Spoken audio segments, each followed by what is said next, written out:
నారాయణ వాసుదేవ. అయితే ఎద్దుపుండు కాకికి ముద్దండి, ఎద్దుకు మెడ మీద పుండు అవుతుంది, కాకికి దానికి మాంసం కావాలి. కాబట్టి దాని మెడ మీద పుండు అయితే కూడా ఆ పుండును ఒలుచుకొని కాకి తింటుంది. బలిపు కాకి ఎద్దు పుండు మెడ మీద ఉండే పుండును కూడా దయదలవకుండా దానికి బాధ అవుతుంటే కూడా దాన్ని ఒలుచుకొని తింటుంది. కాబట్టి ఇతరుల యొక్క శరీరాన్ని ఇంత కష్టపెట్టి ఆయన యొక్క దేహంలో ఉన్నటువంటి బొక్కనే బయటకు తీసేసి దాంతో వజ్రాయుధాన్ని చేసుకొని తమ స్వార్థంతో ఆ రాక్షస సంహారం కోసం అని చెప్పేసి ఇక వేరే గతి లేదని విష్ణుమూర్తి చెప్పినప్పుడు వాళ్ళు ఆ ఎముకను తీసుకువచ్చేసి చేశారు. మహానుభావుడు దధీచి మహర్షి తమ యొక్క శరీరాన్ని అందరి యొక్క మానవుల యొక్క క్షేమం కోసం క్షేమాయచ భవాయచ దీన్ని వాడాడు. కాబట్టి జయ బోలో దధీచి మహర్షికి జయ. ఓం నమో భగవతే వాసుదేవాయ. ఓం నమో భగవతే వాసుదేవాయ. ఓం నమో భగవతే వాసుదేవాయ. ఓం నమో భగవతే వాసుదేవాయ.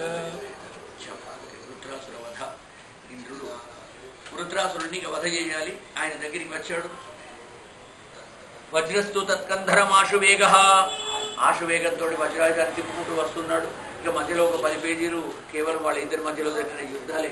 ఇంద్రుడు ఏ ఆయుధం తీస్తే ఆ ఆయుధాన్ని వాడు గ్రసించేస్తున్నాడు, మింగేస్తున్నాడు. ఒక్క వజ్రాయుధాన్ని మాత్రం వాడు మింగలేకపోతున్నాడు. అదొక్కటే ఈయన చేతిలో మిగిలిపోయింది. దేవతలందరి దగ్గర ఉన్నటువంటి ఆయుధాలన్నీ కూడా నశించిపోయినాయి. భయంకరమైనటువంటి వృత్రాసుర రాక్షసుడు ఎవ్వరు కూడా సంహరించడానికి శక్యం కాకుండా యుద్ధం చేస్తూ ఉన్నాడు. తన దగ్గర ఉన్నటువంటి అన్ని రకాల ఆయుధాలతోటి దేవతలందరినీ కూడా సంహరిస్తూ ఉన్నాడు.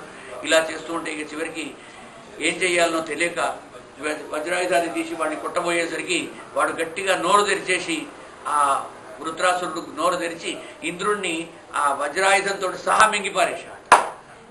ఇంద్రుడితో సహా వజ్రాయుధాన్ని కూడా మింగిపడేశాడు. కడుపులోకి వెళ్ళిపోయింది. ఇంద్రుడు కనిపిస్తలేడు. ఇంతవరకు వాడిని సంహరించడానికి మనకు ఇంద్రుడు ఉన్నాడు, ఆయన దగ్గర వజ్రాయుధం ఉన్నదని చెప్పి ఆశపడ్డటువంటి దేవతలందరూ కూడా కుప్పగూలిపోయినారు. అయ్యో ఇక మనని ఎవరు కాపాడాలని. ఆ బొత్తలో ఉన్నటువంటి ఇంద్రుడు లోపల కూర్చొని భగవంతుని యొక్క మాయ చేత ఆ లోపల ఉన్న ఆ వజ్రాయుధాన్ని గిరగిరా తిప్పుతూ వాడి యొక్క ఆంతరాలన్నీ కూడా లోపల ఉన్న పేగులన్నీ కూడా కోసిపరేసి వాడి పొట్టలో చీల్చుకొని బయటకు వచ్చేశాడు. భయంకరమైన శబ్దం చేస్తూ వృత్రాసురుడు భూమి మీద పడిపోయినాడు. అలాగే ఇంద్రుడు కూడా బయటకు వచ్చేశాడు. వజ్రాయుధంతో వచ్చి దేవతలందరికీ కూడా నమస్కరించాడు. ఈ విధంగా వృత్రాసుర సంహారం జరిగింది అని చెప్పి చెప్తున్నాడు. అయితే అయిపోయిందా?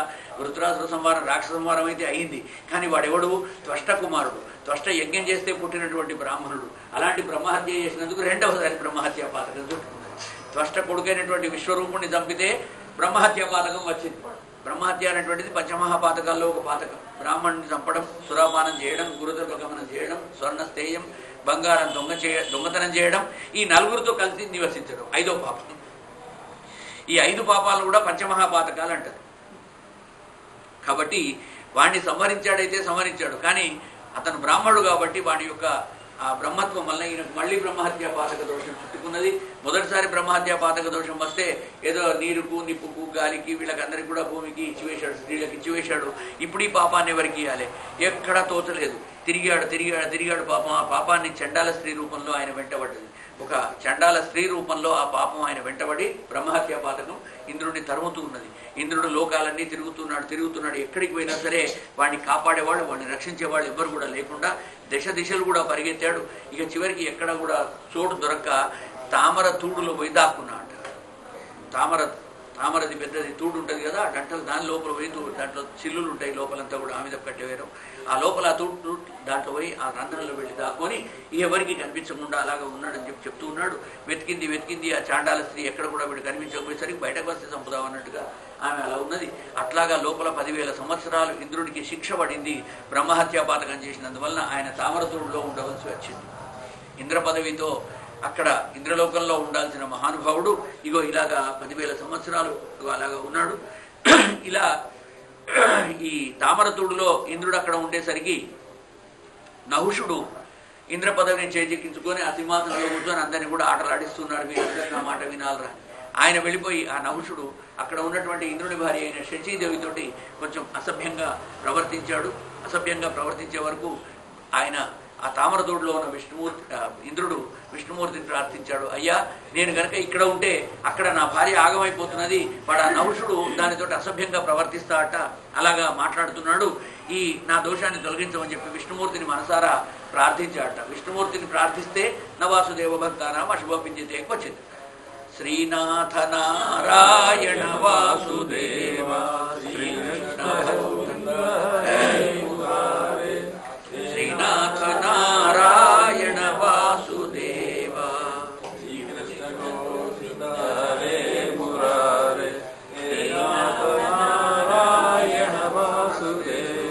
అప్పుడు ఆ తల్లి ఆ ఇంద్రుడి భార్య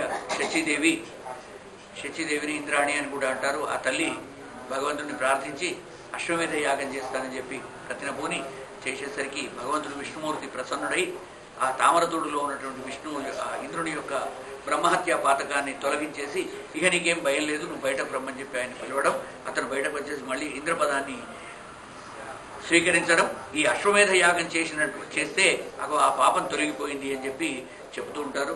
ఈ విధంగా ఈ కథ మహాపాతకనాశనమైనటువంటిది, స్వర్గమోక్షాలు ప్రసాదించేటువంటి ఈ వృత్రాసుర సంహార కథ.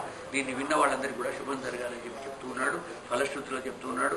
ఆ సమయంలో ఆకాశంలో దేవదుందుగులు మోగాయట. వృత్రాసుడు పడిపోయిన క్షణంలోనే ఇక ఇంద్రుడి పరాక్రమం వెల్లడించేటువంటి అనేక కథలన్నీ కూడా అందరూ చెప్పుకుంటూ ఉన్నారు. దేవేంద్రుడు కదా మనందరినీ కూడా వృత్రాసుర బాధల నుంచి వృత్రబాధల నుంచి రక్షించాడని చెప్పేసి అతని శరీరం నుండి వెలువడ్డటువంటి ఆత్మజ్యోతి ఏదైతే ఉంటుందో అది వెళ్ళి ఇంద్రాదులు చూస్తుండగానే సర్వలోకైక పరమాత్మ అయినటువంటి విష్ణుమూర్తి యొక్క బృహదాత్మలో వెళ్ళి కలిసిపోయింది. అలాగా ఎందుకంటే దేవతల యొక్క స్పర్శ కలిగింది కాబట్టి వాణికి కూడా మోక్షం అందింది. ఆ వృత్రాసురుని యొక్క ఆత్మ కూడా వెళ్ళి భగవంతుని లోపల లీనమైపోయింది అని చెప్తూ ఉన్నాడు. ఈ తర్వాత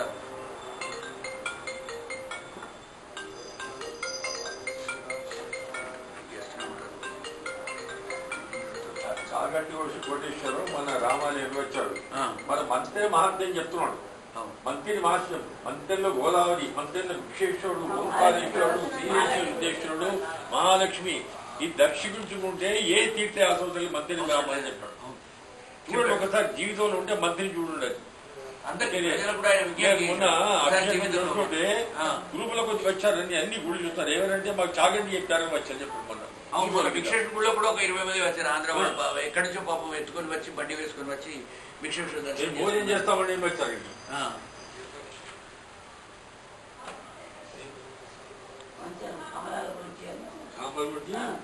ఊళ్ళో లింగాల గురించి